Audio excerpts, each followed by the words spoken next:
welcome to Honest Car Reviews. My name is Eric and this is the Mercedes EQE 350 Plus, the little brother to the EQS. So this is an electric E-Class and it looks very similar to the S-Class, just a little bit smaller. So this is more roundish and it's obviously for aerodynamics. This is very slippery, it's good for range and so on and so forth. But this car is optioned quite a lot. So the base price without all of the options is now 83,000 euros. And this car with all of the extra options, it has AMG wheels, it has panoramic sunroof, AMG interior, all of the extra tech options and so on and so forth. So this is, I mean, 110,000 euros plus.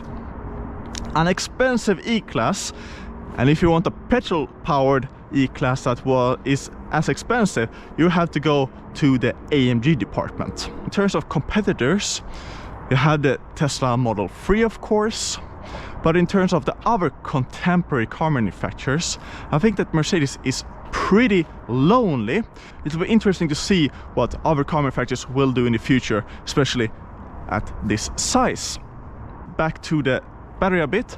It's quite big, and with that long range of 630 kilometers, it's interesting that Mercedes chose this to still have a huge battery, because it means that the car weighs quite a lot.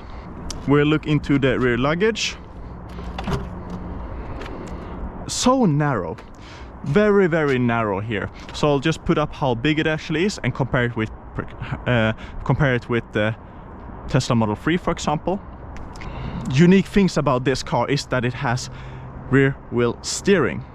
So the turning radius in this car is super impressive, and I think that more cars should have this feature as at least an option, maybe even as a standard, because it just makes daily driving so much easier.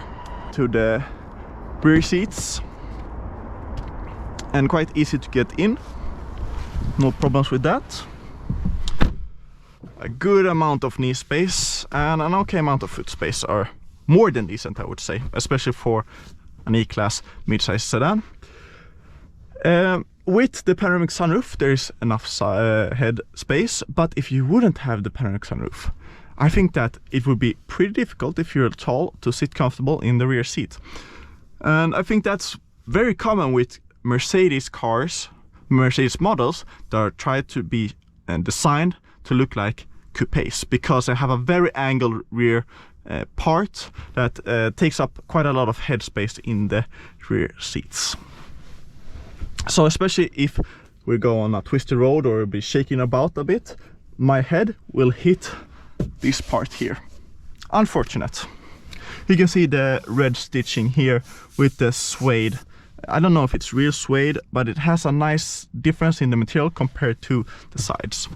And in general, where you touch, it feels okay. You have some metal looking parts here. You have the upgraded Burmeister front system, which I'll talk about more when I get into the driver's seat. And in general, it's a pretty nice place to be in. Nice design, goes together well with the EQS, and in some ways also with the IC engine S-Class. But in terms of the rear seats, so you sit quite high up or with quite a big angle. There is an okay amount of lower thigh support, but the bench of itself is pretty thin, so it doesn't go far out enough. Heated rear seats as well.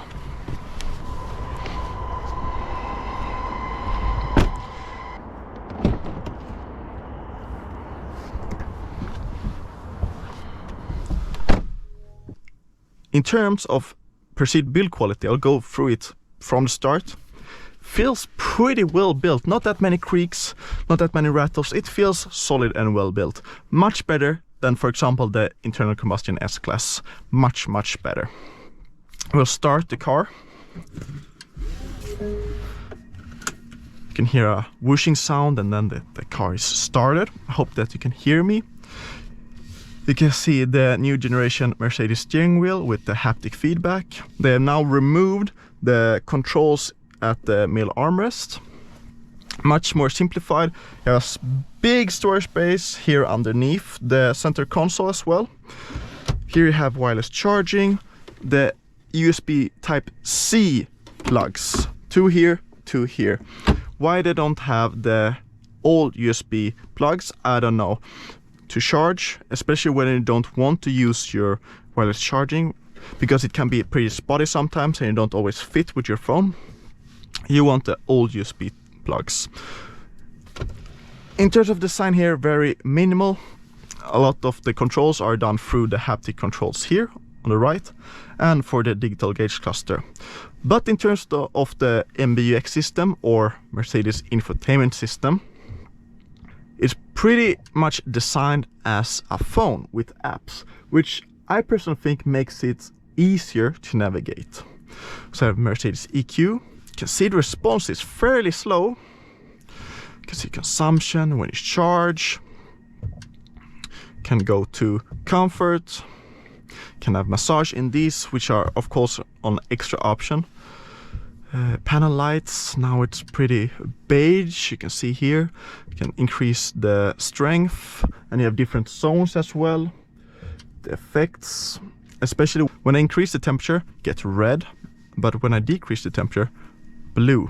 And when I am close to maybe hitting something, there will also be light visuals as well. So pretty good at making you aware of what's happening and reinforcing what's happening. It's easier to navigate this infotainment system than many others, but it's still pretty, not complicated, but it's a lot of, how do I say, a lot of information to take in initially. You can see a bit of the slow response. If I press this parking logo, you can see 360-degree cameras. Pretty nice, a bit of slow in the response, but you can see how nice the view is here. I mean, wow, really cool. Great for parking. Dedicated screen for the digital gauge cluster, and you can control it through here. So now it's in, I think it's classic. You have sporty, you can see here as well. So it shows the G meter here. If you go to the right, it will go here to see that you're pushing the car. You have discrete as well, but personally I'm in classic for the most amount of time. I don't know if you can see it, but there's a head-up display and you swipe up. You have minimal, you have sporty, you have standard, which shows if you're navigating, you have a map and much more. Some echo information, so there will be a scale of 1 to 5 how well you have been driving in terms of your echo driving, but you can also turn that completely off. I've averaged from everything from 17 to 25 kWh per 100 km. And you can see that there are pedals behind the steering wheels. So if you look at here, you have normal regeneration. You have no, let's see if I put it into drive. Yeah, so it's a D+. There's no regeneration, so the car will just cruise. This, I would say, is pretty similar to regular internal combustion engine braking when you release the throttle. This is powerful regeneration. It basically works like one pedal driving. So it will brake all the way down to about 5 kilometers an hour. Pretty aggressive, and the step from normal to powerful is pretty evident. I would like there to be some step there in between. With the cruise control on, active lane assist on, which works fairly well. No major complaints there. The car is fitted with AMG rims, which are pretty big, and it even has Pirelli P0 tires, I mean sport tires on. So there are some micro vibrations, but not many. And I'm pretty impressed by how well the air suspension and everything is working to make a really comfortable ride on the level of internal combustion cars, and not too stiff, not too soft. And of course it doesn't have that utter subtleness that the EQS and the S-Class has, but then again it's an EQE and E-Class, and for an E-Class I think that the suspension is more than decent. The car is easy to drive. The steering is very, very light. Can even use one finger. Now in comfort, I can change it to echo, and it really, really changes the way that the gas pedal responds. Not even how much throttle you need to apply, but also how fast the motor responds.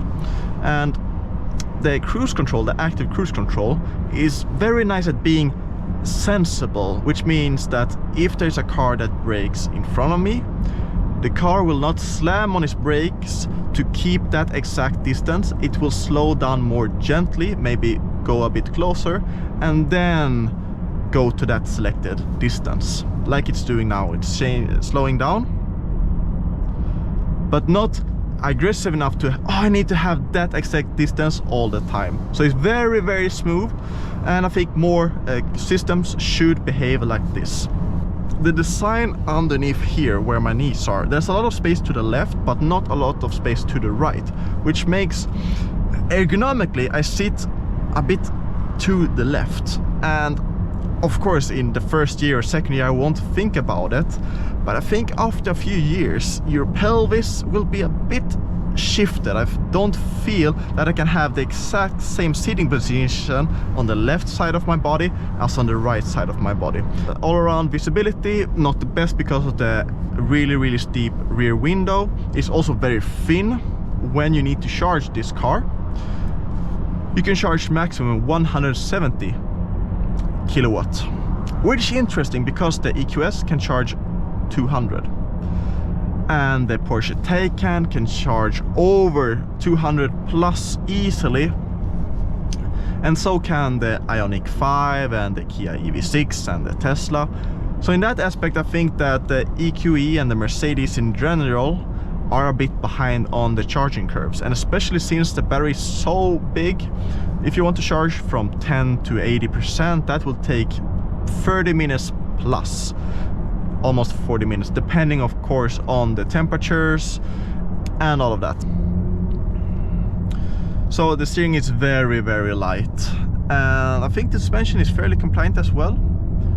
And the front is not too disconnected. Of course, sport tires, Pirelli P0, wide. Of course it has grip. But let's go into sport.